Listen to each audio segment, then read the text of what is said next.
ашиг сонирхлын зөрчлийн тухай хуульд орохгүй юм байлээ.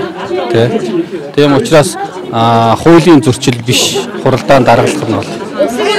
Одоо нүүрстэй холбоотой гэх ямар ч баримт авахгүй зөвхөн Германы сонин дээр гарсан баримт байна гэдэг юм ярьсан байна шүү дээ ерөнхийдөө тийм ээ. Тэгсэн шүү дээ. Би одоо сая хурал нээлттэй явсан биз дээ. Тэгэд яг үнийг хэлэхэд амар эслэн даргаыг огцруулах үндслэл нь одоо гэмт хэрэгт холбогдсон болоод байна шүү дээ. Тэгэхээр холбосон хүн нь одоо ярьсан хүн нь яг нотлох баримт байгаа мó гэдгийг миний би асуусан. Гаргаад ирээч яг нотлох баримт байна уугүй юу? Гэтэл одоо ерөнхий сайд маань юу гэж хариулж байгааг та бүхэн сонслоо. Барууны хэвлэлийн сайтад гарсан мэдээллийг үндэслэж ингэсэн юм ярьлаа шүү дээ.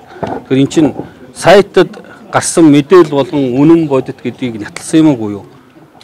Тэ? Ийм мэдээллийг үндэслээд хүнийг ингэж гүтгэж болох уугүй гэдэг асуудал байгаа байхгүй юу? Миний гаруй үсэг зурдаг шалтгаан энэ. Огцруулах шалтгаан дээр би ямар ч нотлох баримтгүйгээр хүнийг гүтгэж болохгүй учраас ийм үйлдэл гарсан учраас огцруулах болсон гэдэг шалтгаанаа би өмнө хэлжсэн. Саяч тэрийгэ тодруулж асуулаа. Дарга маань харин харамсалтай нь нэг сайтын мэдээлэлээс аваад ингэсэн юм а гэдэг юмыг л ярих гэж шүү дээ. Хуралдаан хойшлт яагаад өнөөдөртөө дуусгасан бэ? За би сая үйлсэн чуулганы хуралдааны дэгийн тухай хуулийн 13.1-9 дээр хуралдаан даргалагчийн эрэхэд хуралдааны тов цагийг тогтоох эрх байна гэдгийг би бүр зөвлөл залтаар нь уншсан. За 18 цаг болсон учраас өнөөдрийн хуралдааныг төр завсарлуулж байна. Энэ эртцээрээ даваа гарагийн 11 цагаас үргэлжлүүлнэ. Асуулт асуух гişүүд яг энэ байдлаараа дараалалаар асуултаа асууна. За наан бас улс төрийн намын бүлгүүд бас ярьж хэлцэх саналаа нэгтгэх юмнууд байгаа юм шиг байна гэж надад одоо хуралдаан даргалагчийн зүгээс мэдээлэл өгсөн учраас за энэ асуудлын боломжийг олгоод эн чинь бүхэл бүтэн Монгол улсын засгийн газрын хувь зээний асуудлыг шийдэх гэж байгаа учраас яаралтай гэдэг юм уу хөнгөн хоомгоо хандаж болохгүй. Тийм учраас тэр бололцоог нь олгоод энэ байнгын орооны хуралдааныг даваа гараг хүртэл хойшлуулсан. Тодорхойлж явах юмтай удирдсан уу юу? Хуралдаг асуудал бий.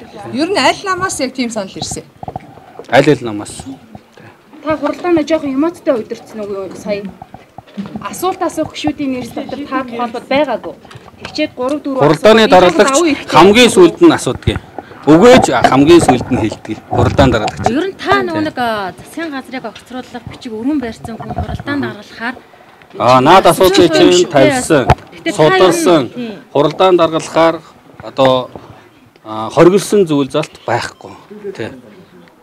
Тэгвэл одоо улсын хурлын даргаыг огцруулах асуудлыг улсын хурлын дарга өөрөө удирдах болно гэсэн үг үү? Үгүй, амар улсын дарга өөрөө хурлаа удирдахгүй гэж байгаа шүү дээ. Маргааш ч гэсэн өнөөдөр ч гэсэн хуралдах байсан бол өөрөө ч удирдахгүй гэж байгаа шүү. Хэмээ ёсцог хувьд та ингээд хуралдаан даргалах. Надад бол ямар нэг ашиг сонирхлын зөрчил байхгүй. Ашиг сонирхлыг юу вэ гэдгийг тэр ашиг сонирхлын зөрчлийн тухай хуулийн дээр тодорхой заасан байгаа. Тэрийг уншихаар энэ асуудал дээр ямар ч ашиг сонирхлын зөрчил байхгүй юм байна. Хууль санаачлагч хуулийн дээр юу гэж байгаа гэхээр хууль санаачлагч санаасан хуулийн ажлын хэсэгт орохыг хоригдсан байдаг.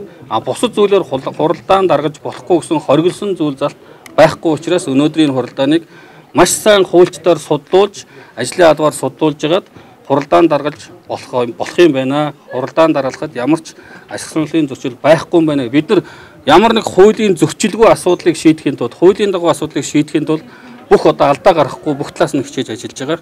Тийм учраас хэрвээ зөрчил гарцсан байсан бол ашиг сонирхлын зөрчилтэй байсан бол энэ чинь цаашаа цэцтэр очиод асуудал үүсээд явах учраас бид нар аль болох дэд дарга гэж байдаггүй. Тий. За.